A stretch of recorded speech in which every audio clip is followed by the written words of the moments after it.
Kok kita yang malahan yang berjuang, yang berjuang, kemudian yang menyerukan untuk mempertahankan Pancasila itu sendiri, sedangkan orang-orang yang teriak itu seakan-akan sekarang tiarap semua. Iya, berarti kita ini ditipu, dirampok, ya mentah-mentah di depan mata kita berarti ya. Dan bahkan ketika ada RUU HIP mereka diam.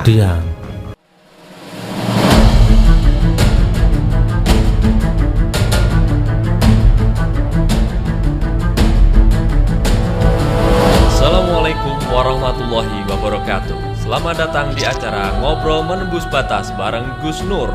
Acara ini dipersembahkan oleh Munjiat Channel dan didukung penuh oleh GN13. Selamat menyaksikan.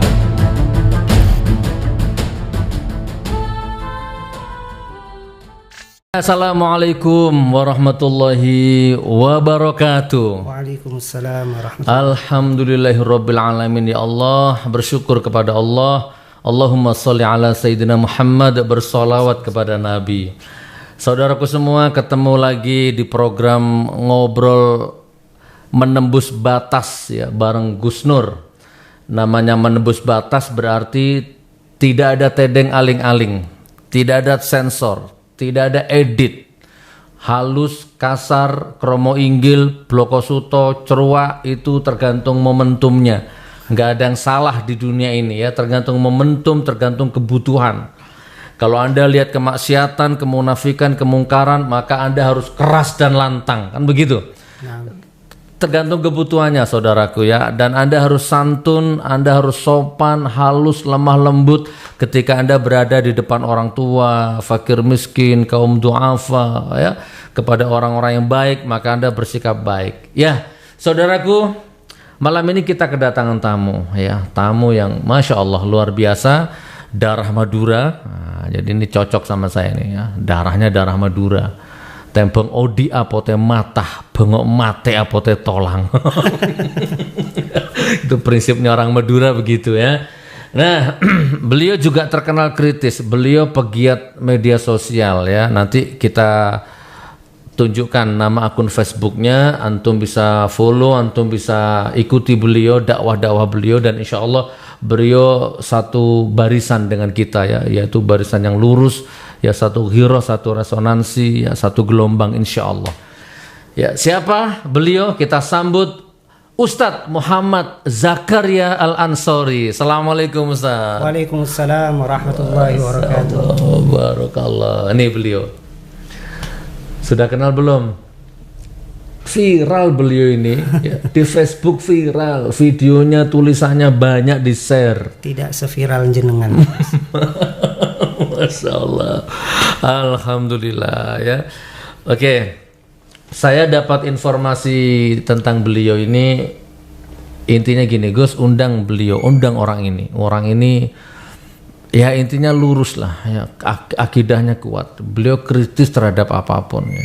Tapi saya sentilannya, saya selingannya begini.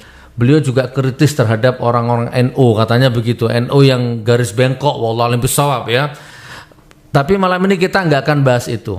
Ya, itu udah nggak penting. Malam ini kita akan bahas, tapi boleh kalau antum misalkan punya unek-unek, kalau mau dikeluarkan, keluarkan, nggak apa-apa Ustadz ya. Marhaba. Iya, tapi malam ini kita akan bahas yang lagi update, yang lagi terbaru ya. Ya, salah satunya rancangan undang-undang ya, HIP itu, haluan ideologi Pancasila. Terus yang tadi siang ada demo juga dan lain sebagainya, dan lain sebagainya. Oke, panggung ini milik beliau, saya nggak akan panjang-panjang dan saya nggak boleh banyak ngomong di sini, semua saya serahkan kepada beliau.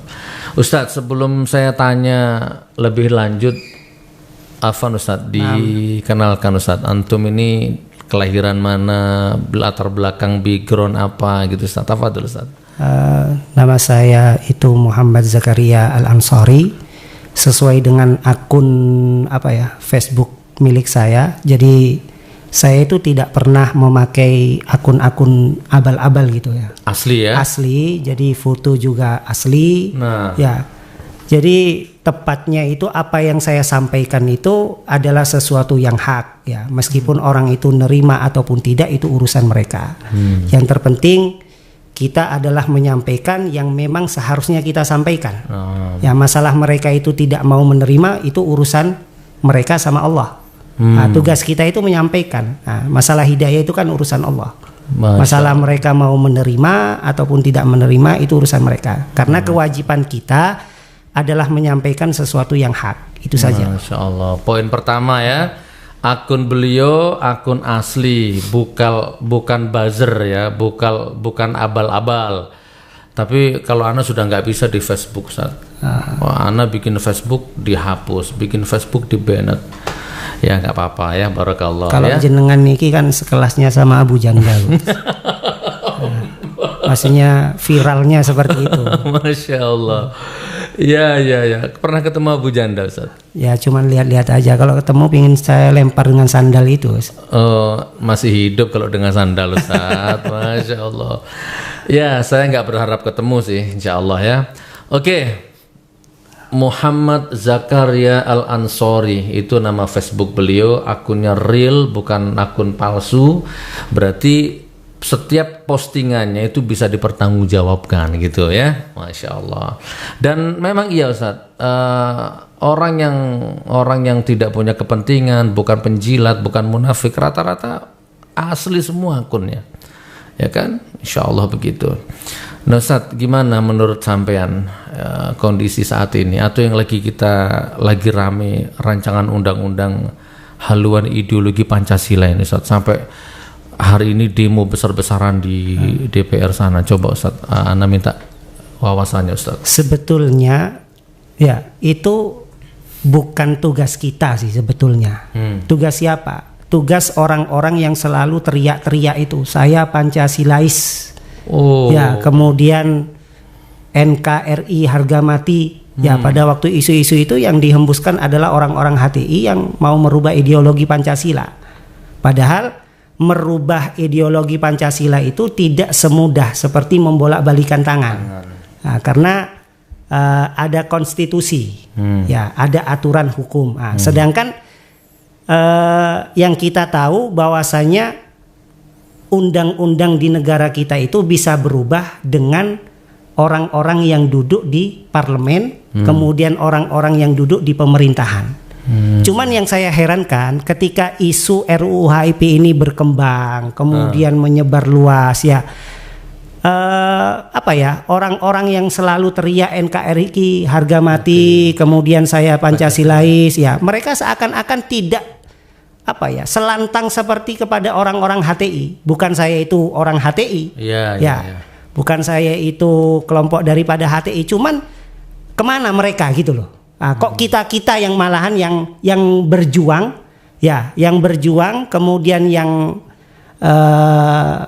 menyerukan untuk mempertahankan Pancasila itu sendiri, sedangkan orang-orang yang teriak itu seakan-akan sekarang tiarap semua.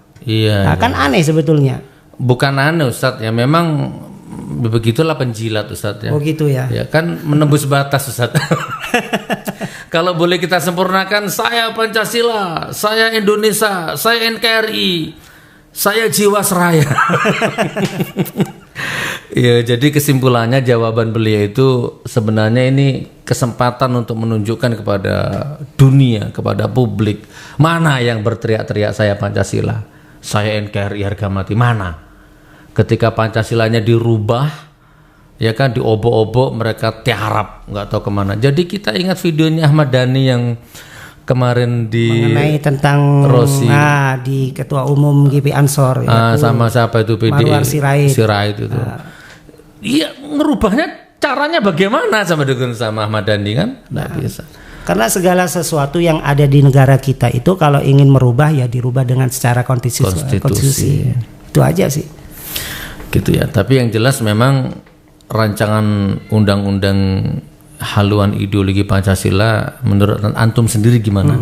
Di luar tadi itu. Saya rasa itu buang-buang waktu. Buang-buang waktu dan buang-buang uang. Kenapa saya katakan semacam itu? Setiap rapat, setiap rancangan undang-undang itu pastinya ada transaksi di dalamnya. Ya, pasti ada kepentingan di dalamnya. Siapa mereka yang membuat rancangan-rancangan itu sendiri? Itu yang perlu kita tanyakan. Seperti itu.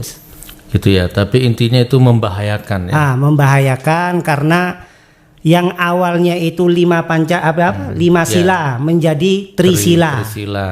Kemudian itu diperas lagi menjadi ekasila. Dan yang paling bahaya itu yang awalnya ketuhanan yang Maha Esa itu ditaruh di sila yang ketiga, di trisila itu. Ketuhanan yang berkebudayaan. Nah, padahal yang pertama itu di sila yang sudah ada itu kan ditaruh di yang pertama, ketuhanan yang Maha Esa itu. Ini yang merancang undang-undang kan DPR, Ustaz. Berarti isinya DPR tuh manusia semua atau gimana? Ya, atau gimana isinya DPR? Kalau secara lahiriah ya memang manusia. Cuman nggak tahu hati-hati mereka itu. Mungkin ini lahum qulubul la yafqahuna biha. Nah. Jadi manusia tapi jauh lebih rendah akhlaknya daripada binatang itu, Ustaz. Nah. Jadi kesimpulannya Ustadz, pemirsa semua, menurut beliau rancangan undang-undang haluan ideologi Pancasila itu bentuk parahnya ya, bentuk pengkhianatan tertinggi dari anggota dewan yang kita titipkan amanah kita kepada mereka itu. Ya sebenarnya satu kroni itu, satu lingkaran itu dengan penguasa itu. Jadi ini ditunda, Ustadz. Maka terjadi gejolak ini, dan memang penuh gejolak negara kita ini akhir-akhir 5 tahun 10 tahun terakhir ini. Nah sekarang ditunda. Menurut sampean Ustaz, apa ditundakah, dibatalkankah atau bagaimana? Harusnya ditiadakan. Dibatalkan. Ya, ditiadakan. Jadi gak perlulah. Yang namanya RUU HIP itu gak perlu karena menimbulkan polemik. Nah, dan saya heran juga terhadap partai-partai yang berasaskan Islam. Ya kecuali PKS ya, kan memang faktanya seperti itu. Iya, istiqomah. Jadi seperti PKB, kemudian P3, kemudian apa lagi? PKB ya nggak ada. Oh gitu ya, mereka yang setuju ya. Jadi yang saya herankan dan saya sayangkan itu sikap-sikap mereka itu. Apa karena ini Ustadz? Apa karena memang kekenyangan makan uang haram atau memang terlalu dalam terseret ke uang-uang subhat, proyek-proyek gelap ya, intrik-intrik kotor ini tinggi nih omongan ini Ustaz. Tapi gimana Ustaz? Mewakili siapa mereka itu? Jadi sebetulnya kalau kita berbicara bahwasanya mereka makan subhat, mereka makan haram, pastilah. Itu pasti. Kenapa? Karena ada dalam satu qaul yang disebutkan di dalam kitab An-Nasaihud Diniyah ya karya Al-Imam Al-Habib Abdullah bin Alwi bin Muhammad Al-Haddad, bahwasanya jikalau seseorang tersebut itu makan barang haram, seluruh anggota tubuhnya itu ya mau tidak mau akan melakukan kemaksiatan meskipun tanpa ada paksaan. Jadi kalau ibaratnya itu capon reng medura Guski. Jadi mun beda dangdutan mula agoyang ro kurang sae. Jadi seakan-akan mereka itu didorong untuk melakukan sesuatu yang tidak diridhoi oleh Allah. Kalau orang tersebut itu sering memakan sesuatu yang subhat, memakan sesuatu yang haram, seperti itu. Masya Allah. Gitu Ustaz ya. Dia ngeri saudaraku ya, ngeri memang. Apalagi Ustaz, sebelum Ana masuk ke pertanyaan berikutnya, mungkin saya kasih waktu seluas-luasnya buat antum Ustaz untuk menyampaikan apa yang di dalam hatinya antum, pikirannya antum, pengamatan antum. Jadi sejatinya itu seperti gini Gus, bahwasanya apa yang saya sampaikan itu bukan adalah bentuk rasa benci saya terhadap kelompok, ormas ataupun apa. Tetapi saya itu hanya memberikan semacam apa ya, kalau bahasa terlalu tinggi itu pencerahan, tapi saya bukan pencerah, ahli pencerah. Tapi memberikan apa ya, keterangan dengan real fakta yang ada. Jadi bahwasanya ini yang seperti ini, yang benar, kemudian yang salah juga yang salah, kemudian itu baik, kemudian itu tidak baik. Jadi saya sampaikan. Kalau seseorang tersebut itu menerima ataupun tidak ya urusan mereka. Ya, dan sekali lagi bahwasanya ya tidak ada sedikit pun di dalam hati saya itu benci terhadap ormas NU. Tapi bencilah terhadap apa? Ucapan para oknumnya, perilaku para oknumnya. Karena ormas itu kan benda mati. Benda mati. Ya, benda mati. Bis lah. Ya, Siapa semacam, supirnya? iya. Kalau seakan-akan seperti ibaratnya gini, Gus. Ya, ibaratnya gini.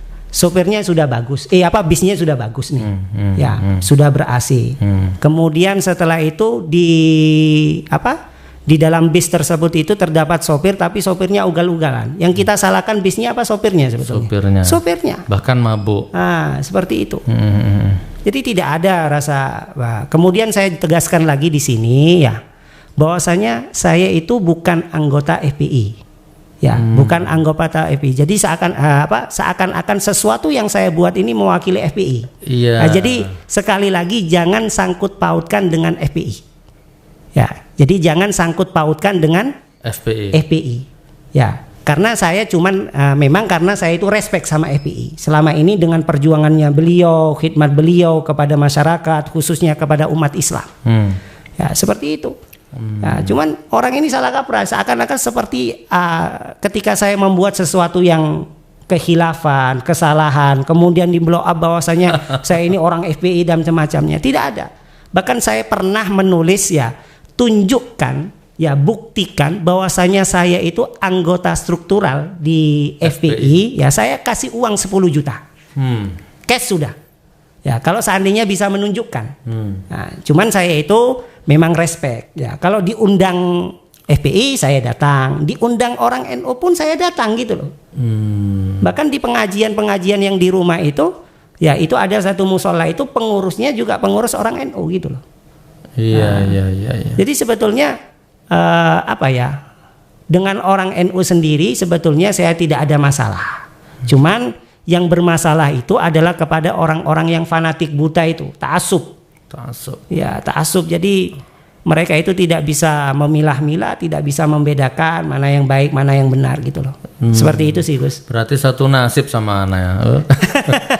Jadi sekarang ini kalau saya ringkas ya, siapa yang kritik kepada rezim, kepada penguasa, kritis terhadap piranti-piranti baik itu ormas ya atau apa elemen yang mendukung penguasa, mesti kita memang gitu, Gus. Pertama kita dituduh radikal, anti Pancasila, anti NKRI, terus Wahabi, anti Wahabi, terus HTI, gitu memang ya. Terus. Padahal Gus ya, saya itu kalau bulan Maulid itu seringkali menulis mengenai tentang Maulid, ya jadi menulis kadang itu menyanggah pemahaman-pemahaman tentang Wahabi gitu. Cuman memang saya itu kok menulis kalau ini saja berarti saya memberikan pencerahan, penjelasan kepada kelompok-kelompok tertentu. Nah, tapi kalau seandainya itu mengikuti dengan isu-isu yang berkembang, itu bisa memberikan dampak yang luas kepada yang lain. Nah, masalah mereka itu nerima ataupun tidak itu urusan mereka gitu. Iya.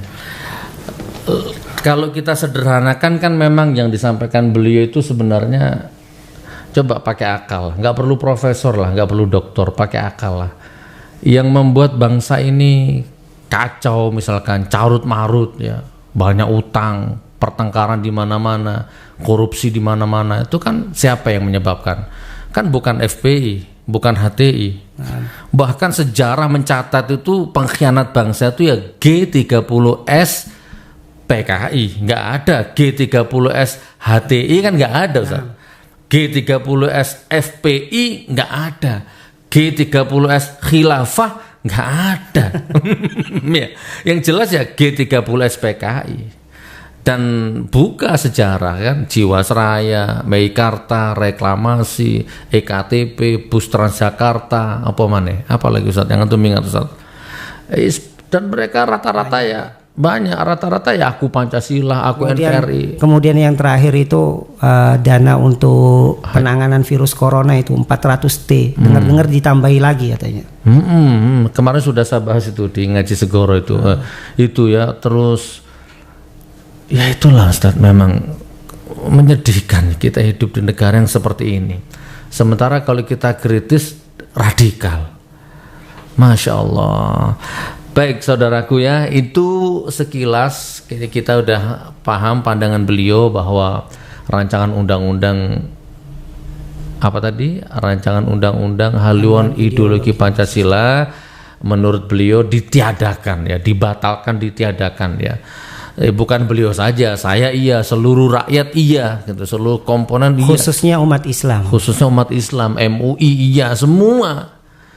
Iya ya, bener sampean, harusnya bukan kita yang bukan kita sebetulnya. Iya. Ya.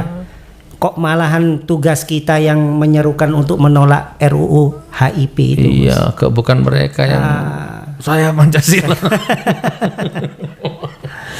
Masya Allah. Baik saudaraku, ini ya obrolan singkat dengan beliau, bahwa beliau tidak pernah benci dengan NU ya, bahkan saya yakin beliau itu jangan Nahdiyin, saya yakin, masa darah Madura bukan Nahdiyin ya, pasti Nahdiyin beliau, sama dengan saya dengan cucu-cucu pendiri NU juga baik ya, Gus Am ya, dengan saya baik saya istilahnya. Nah tapi dengan oknumnya memang ya, tapi sudahlah, sekarang PR kita di depan kita ini ada yang jauh lebih penting, yaitu negara ini harus kita selamatkan ya. Ya dari tangan-tangan pengkhianat. Tapi memang iya Ustadz, saya dapat bocoran tadi Ustadz ya. Sebenarnya kita telat baca. Apa tadi itu Trisila, Ekasila ya. Itu sebenarnya sudah tertulis, tercantum, termaktub di dalam visi misi PDIP memang itu Ustadz. Memang kalau dalam sejarah yang pernah disampaikan oleh Habib Rizik ya.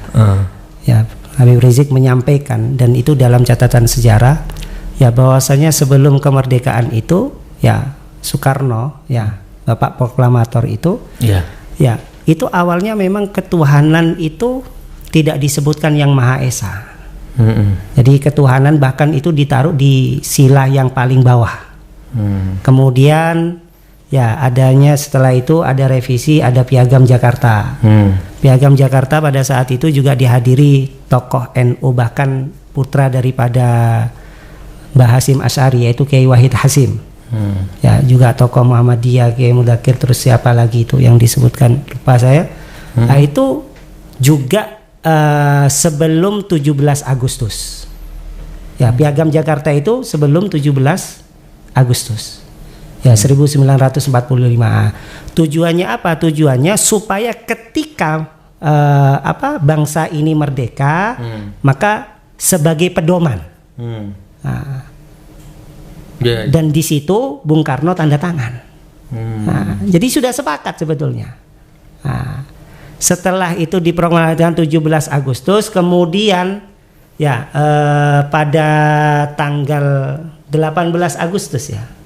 18 Agustus 1945 ya, itu Bung Karno ditekan oleh Jepang. Jadi memang dari dulu penguasa pertama itu suka ditekan. Nah, ditekan dengan alasan pada saat itu negara-negara yang bagian timur wilayah-wilayah yang bagian timur Indonesia yang kebanyakan pada saat itu bukan Islam lah, mayoritas.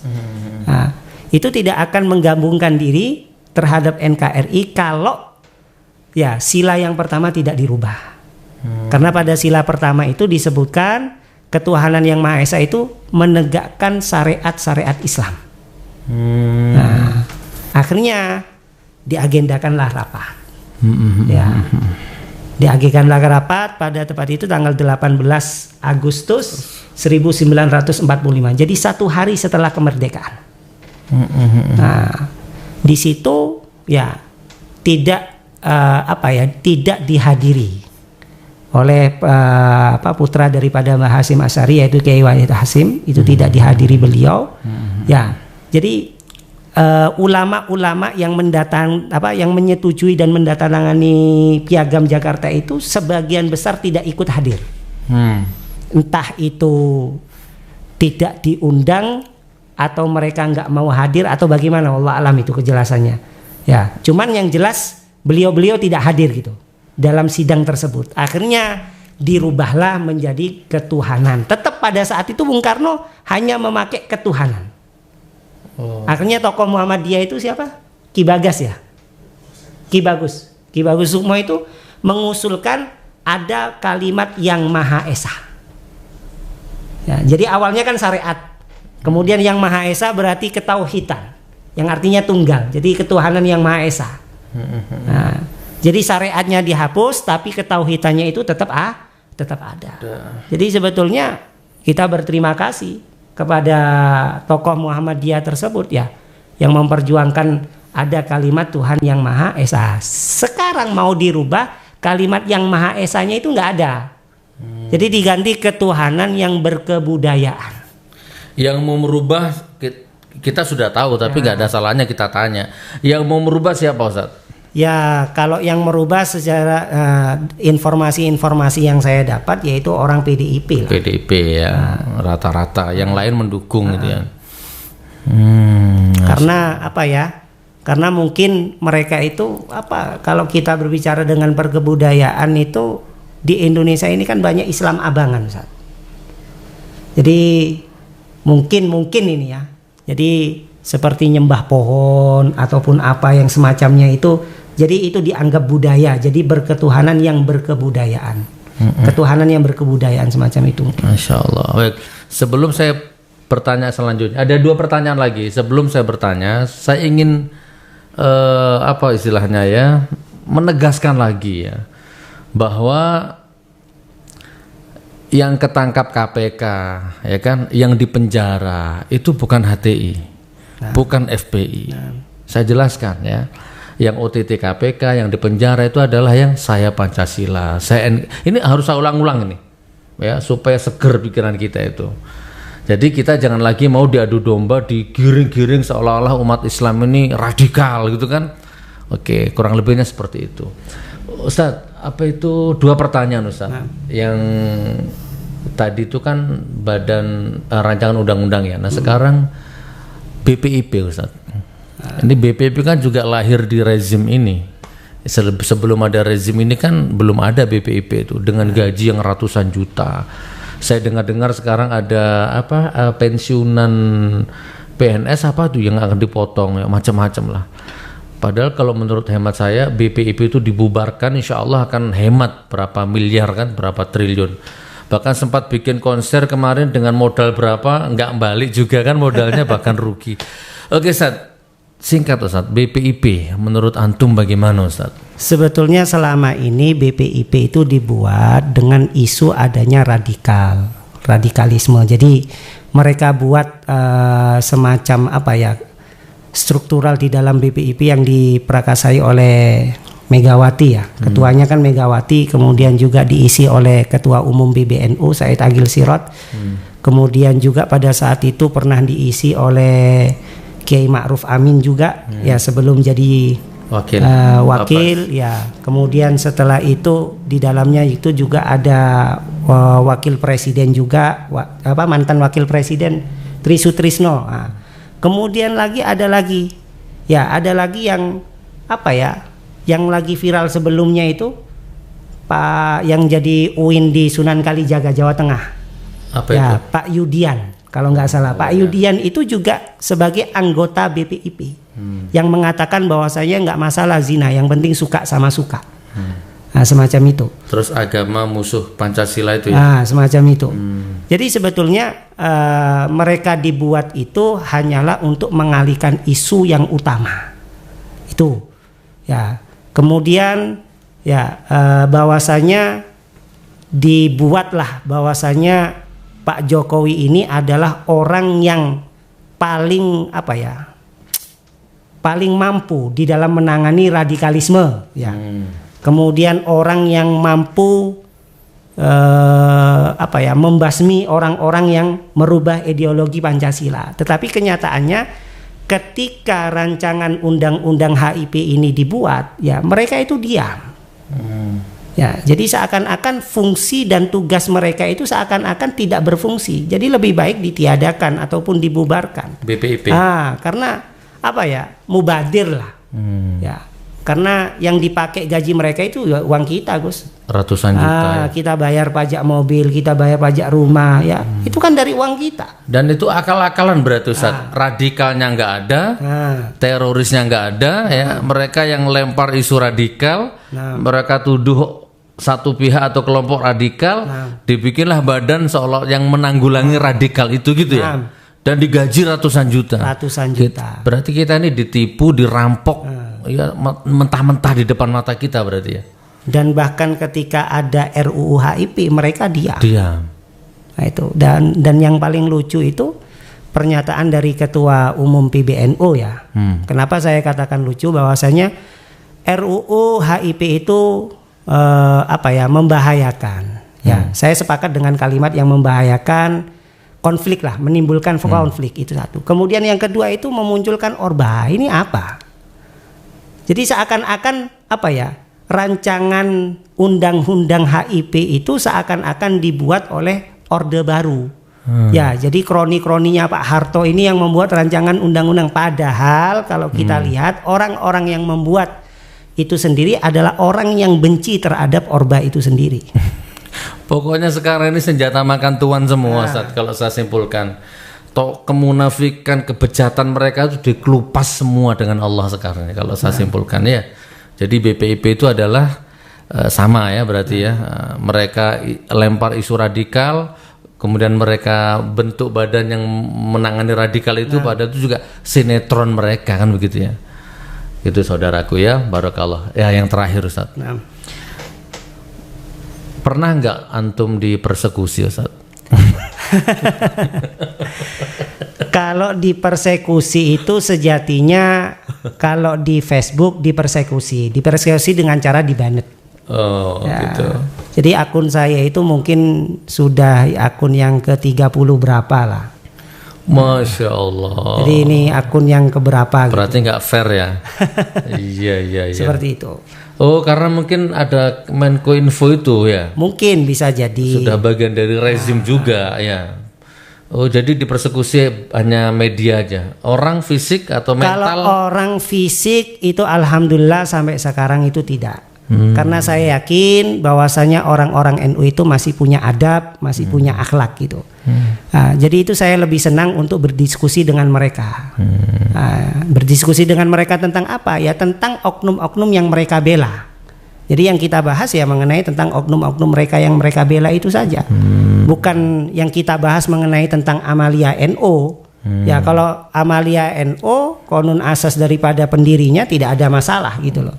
Yang bermasalah itu kan pernyataan-pernyataan daripada orang-orang struktural di PBNU itu sendiri yang perlu kita luruskan.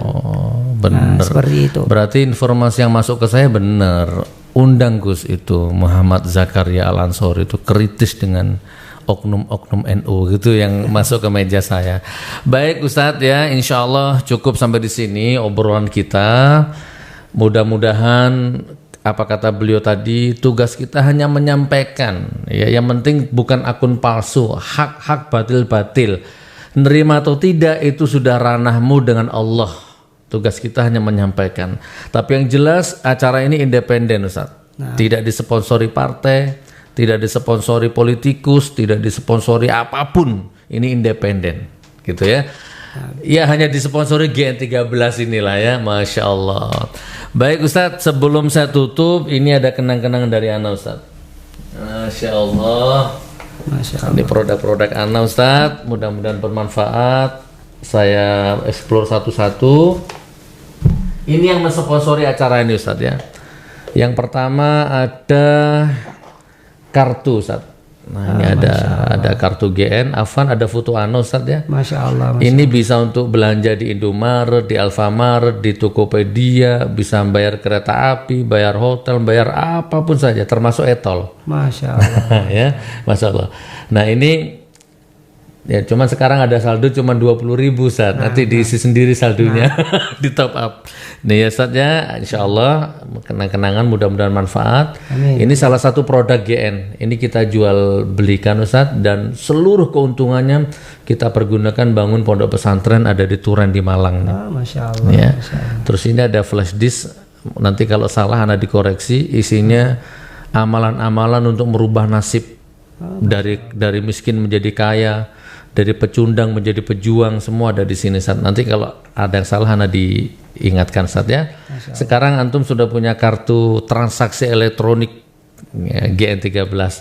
Ini kenang-kenangan buat antum. Terus kemudian yang kedua ada VCO Ustaz. Ini juga salah satu produk kita. saripatinya minyak kelapa. Jadi ini diminum boleh, dipakai goreng boleh. Asam urat, kolesterol, macam-macam insya Allah disembuhkan dengan izin Allah ya, di kenang-kenangan. Ada lagi madu ruqyah, ini andalan kita GN13. Ini diruqyah oleh ahli ruqyah di Tangerang, Ustadz Sabana. Ya, insya Allah non medis atau non medis insya Allah kenang-kenangan. Dan yang terakhir ada kopi Ustadz, kopi GN13, kopi Gus Nur.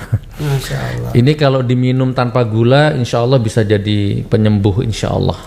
Kita langsung membina petaninya langsung di Lampung, di Liwa ya. Mudah-mudahan bermanfaat. Dan di situ ada lagi yang tidak perlu saya sebut. Mudah-mudahan manfaat ya Ustaz. Amin, amin, amin. Insya Allah. Ini Jadi apa ya, setelah saya silaturahim kepada jenengan Gus ya, ternyata jenengan ini jauh lebih bermanfaat. Jadi orang-orang yang di luar sana yang mengatakan bahwasanya keras ataupun apa, tapi sebetulnya jauh lebih bermanfaat, silaturahim. Kemudian sebelum saya diundang di sini itu 2 hari atau 3 hari itu saya lihat channel jenengan. Oh gitu. Ya, jadi di situ itu masya Allah jiwa sosialnya luar biasa. Masya Allah. Karena saya juga kan taunya saya keras, kemudian tanpa aling-aling yang semacamnya itu. Kan ada semacam qaul itu likulli syai'in maziyah. Ya, setiap segala sesuatu itu pasti memiliki keistimewaan. Jadi keistimewaannya jenengan ini ya luar biasa. Jadi membantu orang, kemudian dibandingkan ya Abu Janda gitu ya. Abu Janda yang keras ya. Kalau dibandingkan sama keras gitu loh. Ya. Cuman kalau dalam segi kemanfaatan jenengan jauh lebih manfaat. Bukan jilat ini Gus ya. Ngapunten, bukan jilat nih. Iya. Memang faktanya seperti itu. bukan ana Ustadz. Bahkan setitik pun ana nggak punya hak ya atas pujian beliau tadi. Itu semua dari Allah ya. Allah yang atur sistem ke dalam diri saya. Jadi begitu mudah kita install sistem sehingga semua bisa berjalan lancar. Ya, tapi insya Allah Ustadz doakan mudah-mudahan anak istiqomah. Ya. Amin, amin. Insya Allah. Mudah-mudahan Allah jaga jenengan, keluarga jenengan insya Allah. Amin ya rabbal alamin. Baik saudaraku, ini diterima dulu Ustaz. Sambil duduk nggak apa-apa Ustaz, tidak usah berdiri ya. Barakallah. Jazakallah khair. Alhamdulillah. Begitulah saudaraku acara ngobrol menembus batas bareng Gus Nur episode kedua. Kemarin istri Ana. Masya Allah. Nah sampai ketemu di episode yang ketiga. Kita lagi nego narasumbernya ya antara Bang Ahmad Dhani, Rocky Gerung, Bunda Neno, Babe Haikal, dan ada kita akan lagi lobby dokter ya. Kita akan bahas tentang COVID-19 yang sebenarnya bagaimana. Kita tunggu, mudah-mudahan semua dipermudah sama Allah. Amin amin ya rabbal alamin. Kita akhiri wabillahi taufiq wal hidayah wa ridwal inayah. Wassalamualaikum warahmatullahi wabarakatuh. Waalaikumsalam warahmatullahi wabarakatuh. Barakallah Ustaz ya.